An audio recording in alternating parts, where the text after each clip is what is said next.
السلام علیکم ورحمۃ اللہ وبرکاتہ۔ ایک بچے نے ایک مرتبہ ایک استاد کو اپنے گھر پر ایک مضمون پڑھانے کے لیے مقرر کیا۔ استاد نے اسے ایک سبق سمجھایا اور کہا کہ آج شام میں گھر پر آؤں گا اور وہ ٹیسٹ مجھے آپ نے پورا اچھی طرح سے سنانا ہے، اس کو یاد کر کے سنا دینا ہے۔ جب استاد شام کو گھر گئے تو دیکھا کہ قالین بچھا ہوا ہے اور اس قالین کے اوپر کئی سارے پھول رکھے ہوئے ہیں، اور پھر آس پاس کی جو دیواریں ہیں وہاں پر الگ الگ رنگ برنگ کی پتیاں رکھی ہوئی ہے اور وہ جل رہی ہے، لائٹنگ کی طرح جو ہے اس میں لگا ہوا ہے، اور گلی کے اوپر رنگ برنگے جھنڈیوں کی چادر رکھی ہوئی ہے۔ استاد گلی میں سے گزر کر بچے گھر کے دروازے پر پہنچے تو ان پر چھت پہ سے پھولوں کی بارش ہوئی، اور گھر کے دروازے پر بچے نے استاد کا پرزور استقبال کیا اور استاد کے ہاتھوں کو جھک کر ادب سے چوما اور انہیں جو ہے آنکھوں سے لگایا۔ استاد نے پوچھا، بیٹا یہ سب کیا ہے؟ تو بچے نے جواب دیا کہ استاد محترم، مجھے جو ہے آپ سے بڑی محبت ہے اور مجھے آپ سے بڑا عشق ہے، مجھے آپ سے بڑا پیار ہے۔ میں نے یہ سب سارا انتظام آپ کی محبت میں کیا، آپ کے استقبال میں کیا کہ آپ میرے گھر پر تشریف آ رہے ہیں، تو اس کی خوشی میں میں نے جو ہے یہ پورا انتظام کیا۔ تو استاد نے فرمایا، بیٹا کیا تم نے ٹیسٹ یاد کر لیا؟ جو میں نے آپ کو جو ٹیسٹ دیا تھا یاد کرنے کے لیے، تو آپ نے اس کو اچھے سے یاد کر لیا؟ تو بچے نے جواب دیا کہ استاد محترم، میں آپ کے استقبال کی تیاری میں مشغول تھا، مصروف تھا، اس لیے میں نے وہ ٹیسٹ یاد نہیں کر سکا، میں نے وہ سبق یاد نہیں کر سکا۔ تو استاد نے فرمایا، بیٹا جس مقصد کے لیے میں یہاں پر آیا تھا وہ تو ٹیسٹ تھا جو تم نے یاد ہی نہیں کیا، اور جس کام کے کرنے کا میں نے تمہیں ایک مرتبہ بھی حکم نہیں دیا تھا، آپ نے اس کام میں اپنی قیمتی وقت اور اپنا پیسہ مجھے خوش کرنے کے لیے لگا دیا۔ تو یہ کس طرح آپ نے جو ہے سوچ لیا؟ جس کام کے کرنے کا میں نے کہا ہی نہیں تھا، اس کام سے بھلا میں کس طرح راضی ہو سکتا ہوں، اور میں جو ہے اس کام سے کسے خوش ہو سکتا ہوں؟ اور جس کام سے میں خوش ہوتا تھا وہ کام تو آپ نے کیا ہی نہیں، وہ کام آپ نے کیا ہی نہیں۔ آپ کے خلوص اور جذبے پر مجھے کوئی شک نہیں بیٹا، لیکن اس جذبے کی تکمیل اور اس جذبے کو پورا کرنے کا راستہ اس راستے سے کبھی نہیں ہو سکتا جو آپ کو پسند ہو، بلکہ صرف اسی راستے سے اور اسی طریقے سے ہو سکتا ہے جو مجھے پسند ہے۔ دوستو، بس یہی حقیقت ہمارے اور نبی صلی اللہ علیہ وسلم سے عشق و محبت کی ہے کہ جس کا بخار ہمیں صرف اور صرف ربیع الاول کے اندر ہوتا ہے۔ اگر ہم اپنے نبی کو راضی اور اپنے نبی کو خوش کرنا چاہتے ہیں تو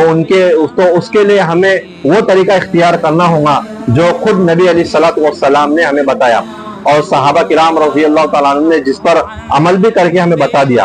اور ایسا اتباع کیا اور آپ کے طریقوں کو ایسا اپنایا صحابہ کرام رضی اللہ تعالیٰ عنہ نے کہ دنیا جو ہے مثال دینے سے عاجز ہے۔ ہم اپنی زبان میں کہیں تو صحابہ کرام رضی اللہ تعالیٰ عنہ گویا کہ آپ کے بالکل کاپی تھے، آپ کے جھیراکس تھے۔ اللہ کے نبی صلی اللہ علیہ وسلم مجلس کے اندر جب صحابہ کے ساتھ میں تشریف فرما ہوتے، آپ بیٹھے ہوتے اور باہر سے کوئی نیا آدمی تشریف لاتا، باہر سے کوئی نیا آدمی آتا، آپ کو پہچان نہیں پاتا تھا،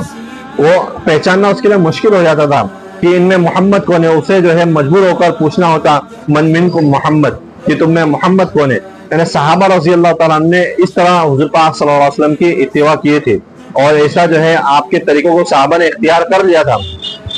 اور دوستو، جیسا کہ ہم سب جانتے ہیں کہ ابھی آئی لو محمد صلی اللہ علیہ وسلم کا ٹرینڈ چل رہا ہے کہ ہر مسلمان کے زبان پر آئی لو محمد صلی اللہ علیہ وسلم چل رہا ہے، اور مسلمان سوشل میڈیا کے اوپر اس کو رکھ بھی رہے ہیں، اور یہ ہونا بھی چاہیے، اس لیے کہ ہمارے ایمان کا تقاضا ہے۔ اس کے بغیر ہمارا ایمان مکمل ہو ہی نہیں سکتا جب تک کہ حضور صلی اللہ علیہ وسلم کی ہمارے دلوں کے اندر اپنے ماں باپ سے اور اپنے بیوی بچوں سے اور بلکہ اپنی جان سے زیادہ حضور کی محبت نہ ہو، جب تک ہمارا ایمان کامل اور مکمل ہو ہی نہیں سکتا۔ دوستو، بہت اچھا لگ رہا ہے کہ مسلمان اپنی محبت کا اظہار کر رہے ہیں، لیکن دوستو اسی سے ہمارا کام نہیں چلے گا۔ جس سے محبت ہوتی ہے تو آدمی اس کی نقل اتارتا ہے، آدمی اس کے جیسا بننے کی کوشش کرتا ہے، آدمی اس کے جیسے چلنے کی کوشش کرتا ہے، آدمی اس کے جیسا سنورنے کی کوشش کرتا ہے، اپنے لباس کو اس کے جیسا بناتا ہے، اپنے بالوں کو اس کے جیسا بناتا ہے، اپنے رہن سہن کو اس کے جیسا بناتا ہے، یہاں تک کہ اپنے اخلاق کو اس کے جیسا بناتا ہے اور پورا اپنے آپ کو اس کے جیسا بنا لیتا ہے۔ تو دوستو، محبت کا تقاضا ہے کہ ہم حضور کی اتباع کریں، ہم حضور کے طریقوں کو اپنی زندگی میں اتاریں۔ ایک ایک سنتیں ہماری زندگی میں آنی چاہیے، ہمیں جو ہے ایک ایک سنتوں پر عمل کرنا ہوگا، تو گویا کہ جو ہے ہماری یہ سچی محبت جو ہے ظاہر ہوں گی، اس کا اظہار ہوگا کہ واقعی میں ہمیں حضور صلی اللہ علیہ وسلم سے سچی محبت ہے۔ دوستو ذرا سوچئے کہ آئی لو محمد لکھنے پر ان لوگوں کو جو اسلام سے اور مسلمانوں سے دشمنی رکھتے ہیں ان کو اتنی نفرت ہو رہی ہے، تو جب ہم حضور پاک صلی اللہ علیہ وسلم کے طریقوں کو اختیار کر لیں گے، ہم جب حضور صلی اللہ علیہ وسلم کے راستے پر چلنے والے بن جائیں گے، آپ کی سنتوں پر عمل کرنے والے بنیں گے، تو سوچو ان کا کیا حال ہوگا، وہ تو یوں ہی ڈوب کر مر جائیں گے۔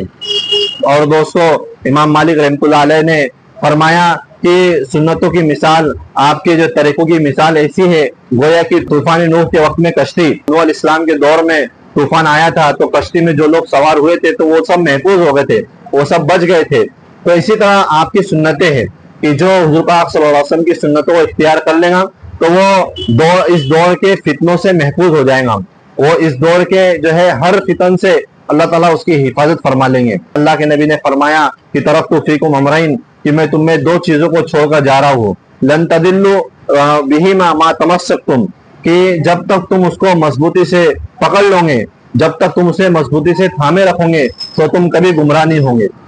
جو اللہ کے نبی نے فرمایا کتاب اللہ و سنتی، کہ ایک تو اللہ کی کتاب ہے اور دوسرا میری سنت ہے، کہ ہم جب ان دونوں چیزوں کو مضبوطی سے تھامے رکھیں گے تو ہمیں جو ہے کوئی بھی گمراہ نہیں کر سکتا، کوئی فتنہ ہمارے سامنے ٹک نہیں سکتا۔ اس لیے دوستو ہم سب ارادہ کریں کہ ہم حضور پاک صلی اللہ علیہ وسلم کے طریقوں کو اختیار کریں گے، ہم حضور پاک صلی اللہ علیہ وسلم کی سنتوں پر عمل کرنے والے بنیں گے کہ شادی بیاہ میں، موت میت کے موقع میں، کاروبار میں، تجارت میں اور رہن سہن میں، سونے میں، کھانے میں، اٹھنے میں، بیٹھنے میں، ہر چیز میں ہم حضور کے طریقوں کو اختیار کریں گے۔ اللہ رب العزت ہمیں عمل کی توفیق عطا فرمائے۔ السلام علیکم ورحمۃ اللہ وبرکاتہ۔